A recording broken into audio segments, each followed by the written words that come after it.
சென்னை தலைமைச் செயலகத்தில் நடைபெறும் நிகழ்ச்சியில் தமிழ்நாடு நுகர்பொருள் வாணிபக் கழகம் சார்பில் புதிதாக கட்டப்பட்ட கட்டடங்களை முதலமைச்சர் மு.க.ஸ்டாலின் திறந்து வைத்து வருகிறார். அந்த காட்சிகளை பார்த்து வருகிறோம். கூடுதல் விவரங்களோடு செய்தியாளர் அபினேஷ் இணைகிறார். அபினேஷ், விவரங்கள்.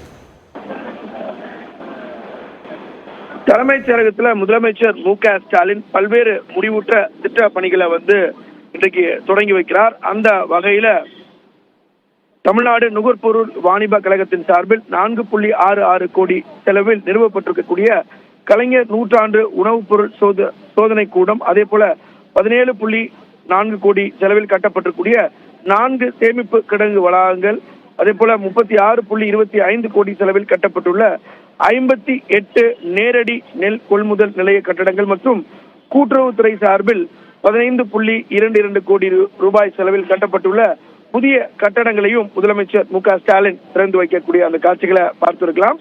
தொடர்ந்து தமிழ்நாடு நுகர்பொருள் வாணிப கழகத்தின் சார்பில் 110 நபர்களுக்கு பணி நியமன ஆணைகளையும் முதலமைச்சர் மு.க.ஸ்டாலின் தலைமைச் செயலகத்திலிருந்து வழங்கி வருகிறார். இந்த நிகழ்ச்சியில முதலமைச்சர் மு.க.ஸ்டாலினுடன் அந்த துறையினுடைய அமைச்சர்களும் இந்த நிகழ்ச்சியில கலந்து கொண்டிருக்கக்கூடிய அந்த காட்சிகளை பார்க்கலாம்.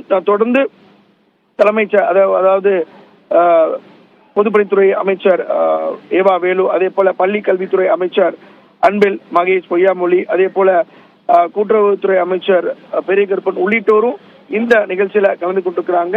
எனவே இதைத் தொடர்ந்து சுற்றுச்சூழல் காலநிலை மாற்றம், அதே போல தொழில் முதலீட்டு ஊக்குவிப்பு ஆகிய துறைகளின் சார்பிலும் கட்டப்பட்டிருக்கக்கூடிய கட்டிடங்களையும் முதலமைச்சர் மு.க.ஸ்டாலின் திறந்து வைக்கிறார். நந்தா.